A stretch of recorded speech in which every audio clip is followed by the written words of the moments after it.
हुँ, election जितना ही delay होगा, उसमें मौजूदा हुकूमत को ही नुकसान पहुंचेगा। जिस तरह खिलवाड़ किया जा रहा है ना आईनी अदारों का, चंद दिन लोग और सब्र करेंगे और फिर आप संभाल भी नहीं सकेंगे। आपकी एफिशिएंसी वैसे भी लोगों को पता चल चुकी है हुँ, कि आप पूरी फोर्स लेकर एक बंदे को गिरफ्तार करने आए, वो भी आप गिरफ्तार ना कर सके। आपके बारे में लोगों को पता चल गया कि ये आपकी एफिशिएंसी।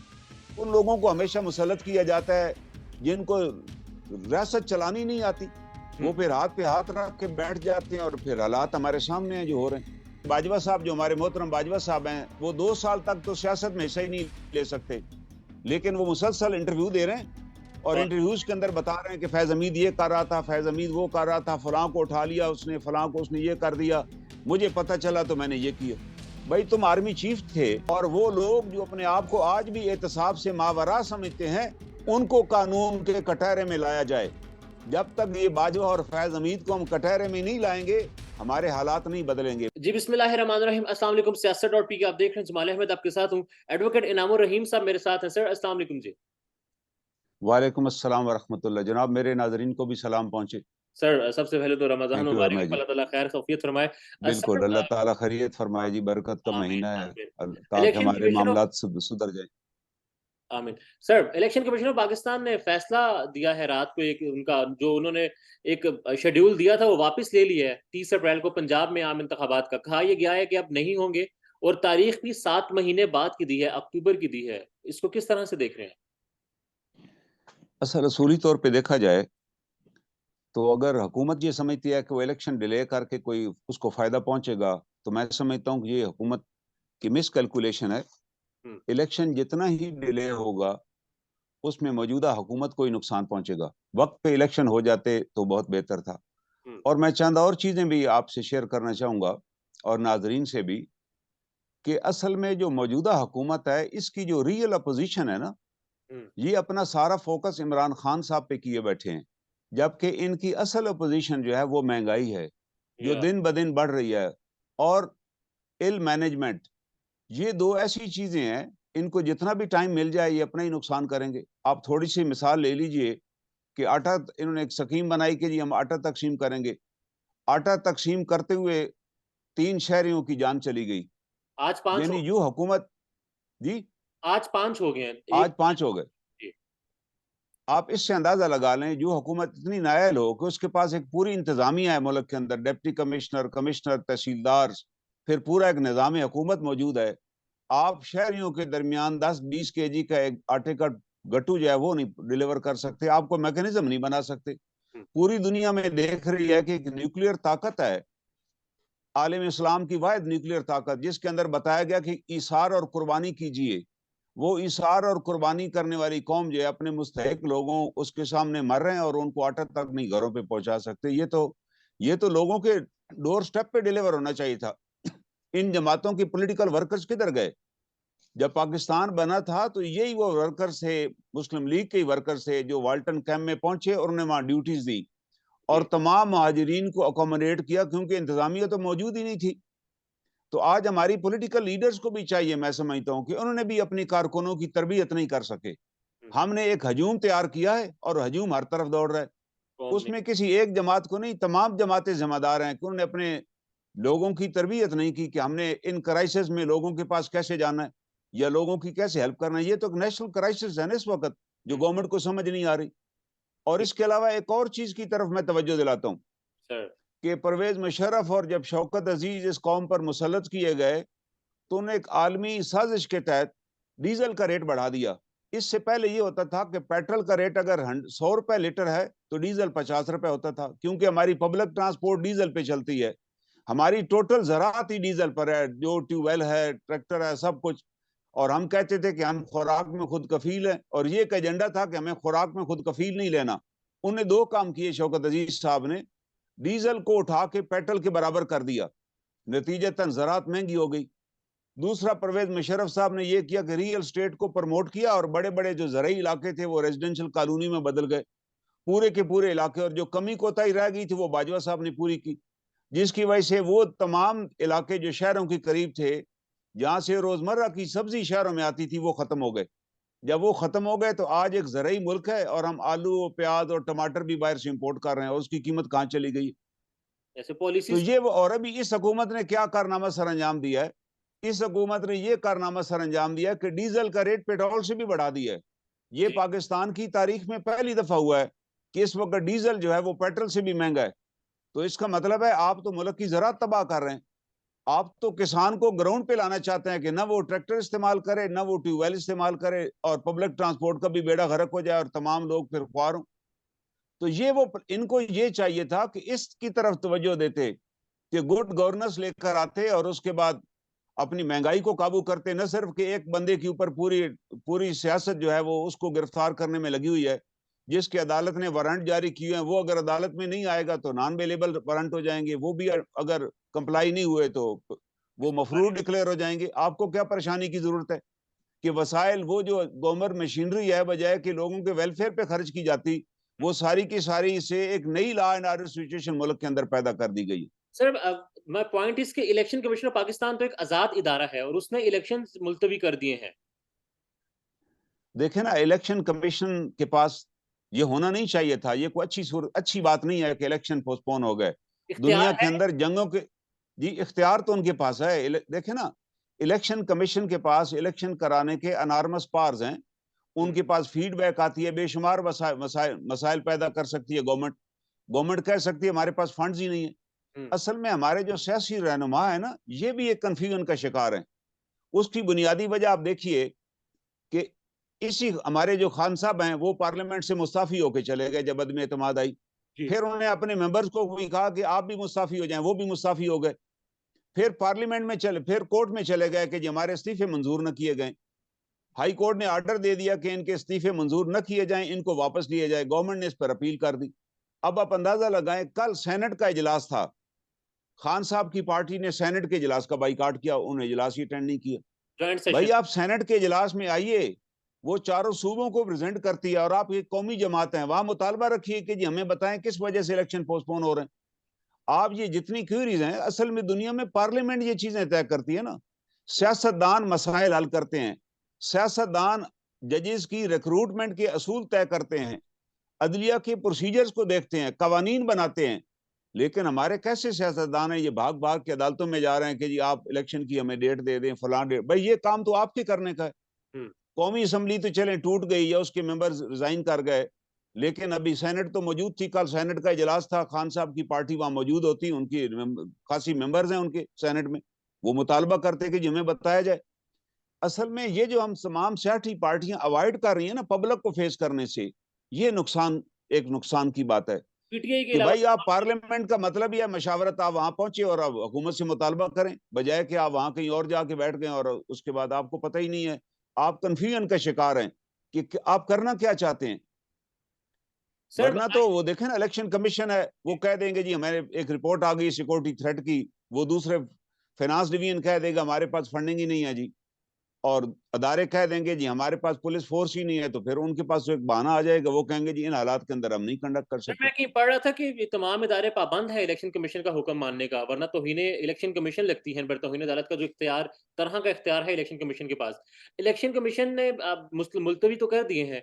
आइन में यह है कि 90 रोज में निगरान हुकूमत का काम इंतखाब करवाना है, तो अब 90 रोज में नहीं होंगे तो निगरान हुकूमत का फिर क्या है, वो निगरान हुकूमत क्या कहलाएगी? नहीं, वो आपकी बात दुरुस्त है। ये तो दुनिया में जहां आइन की हुक्मरानी होती है ना, हम्म। जहां आइन की हुक्मरानी होती है वहां लोगों को अदालतों में जाना ही नहीं पड़ता। अमेरिका में मैट्रिक तक आइन पढ़ा दिया जाता है, हर बच्चे को पता है कि मेरे आइनी हकूक क्या है। हाँ जी। आज आप देख लें हमारे यहाँ कितने एमएनएज हैं जिनने कभी आइन की शक्ल ही नहीं देखी होगी। और जब हमारे यहाँ लोगों को आइन के हकूक का ही नहीं पता, ये तो ऑटोमेटिक चीजें होनी चाहिए, इसमें किसी अदालत का अमल दखल भी नहीं होना चाहिए।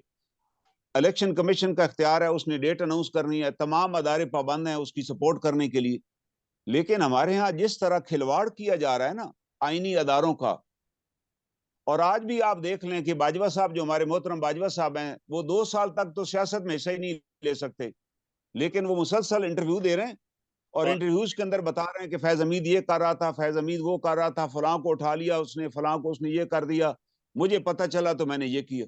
भाई तुम आर्मी चीफ थे, और मैं समझता हूं कि अब हुकूमत को चाहिए कि इनके खिलाफ कार्रवाई करे, इन लोगों के खिलाफ कार्रवाई करे जिन्होंने आइन का खिलवाड़ किया, जिन्होंने आइन को तोड़ा और आइन का मजाक उड़ा के रख दिया।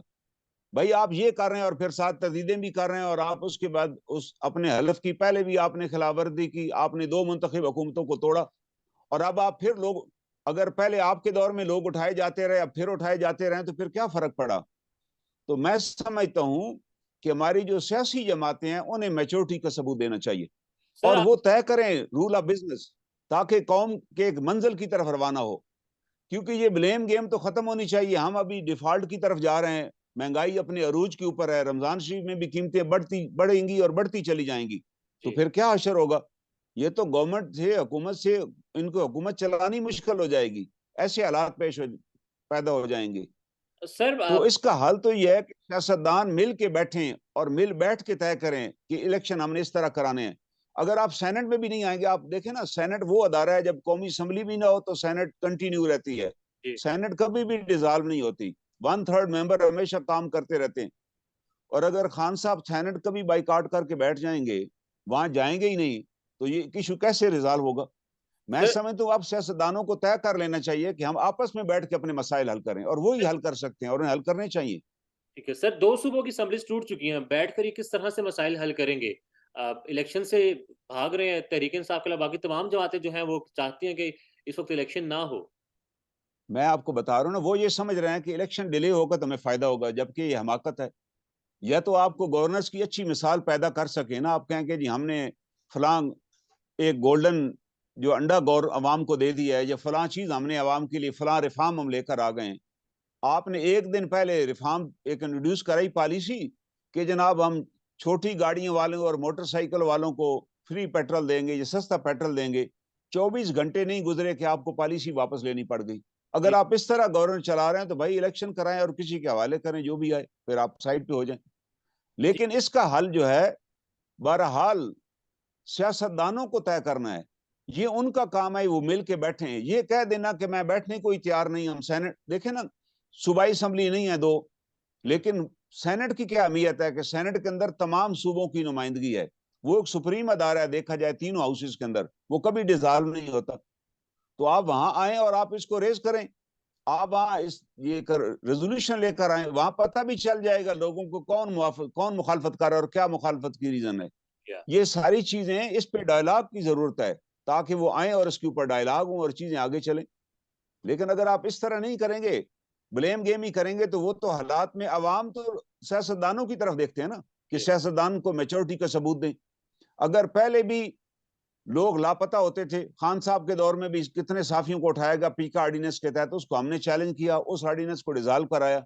अभी भी अगर उठाया जा रहा है, जैसे सिद्दीक जान को उठा लिया गया और जनाब दहशतगर्दी का पर्चा बना दिया गया, और भाई आप फिर देखो उस पर्चे का क्या असर हुआ। कोर्ट ने तो फिर आपको रिमांड भी ना दिया और केस भी डिस्चार्ज कर दिया। अगर आपको एंड नहीं नजर आ रहा कि एंड क्या होगा, आप कम अज कम अच्छी रवायात अपनाएं, न कि साफियों को आप उठाना शुरू कर दें, लोगों के ऊपर केस बनाना शुरू कर दें। और इस तरह अगर आप केस बनाएंगे तो फिर क्या नतीजा निकलेगा? वो सर चीजें तो फिर इस तरह आगे चलेंगी। जी इनाम साहब, तहरीक इंसाफ के कारकुनों के खिलाफ क्रैकडाउन जारी है, उनको घरों से उठाया जा रहा है। रोज खबर आती है, आज 400 बंदे उठा लिए, 100 बंदा उठा लिया, मुख्तलिफ वीडियोस भी हमारे सामने आ रही हैं। कल मैंने कोर्ट जब हम थे तो वहां पर कुछ लोग हैं, उन्होंने कहा हमें पता ही नहीं है कि किसने उठाया, कहाँ पर है कहाँ पर नहीं। सदीक जान खुद 12 घंटे तक हमें नहीं मालूम था कि सदीक जान को कौन से इदारे ने उठाया और इल्जाम क्या है। तो ये सिलसिला तो चलता जा रहा है, कम तो नहीं हो रहा। असल में ये वो चीजें हैं जो इंतहाई हमारी पाकिस्तान की सालमियत के लिए भी नुकसानदेह हैं। क्योंकि आप देखें ना, जो ह्यूमन राइट के जो जितने अदारे हैं वो पाकिस्तान के ऊपर नजर जमाए बैठे हैं, उनकी रिपोर्ट्स मुसलसल आ रही हैं कि पाकिस्तान के अंदर ह्यूमन राइट वायलेशन हो रही हैं दिन ब दिन, और इसका नतीजा भी कोई नहीं निकलता। आप जिनको उठाते हैं फिर अदालतों में लोग जाते हैं, और अदालतें तीसरे दिन, चौथे दिन, हफ्ते बाद रिहा कर देती।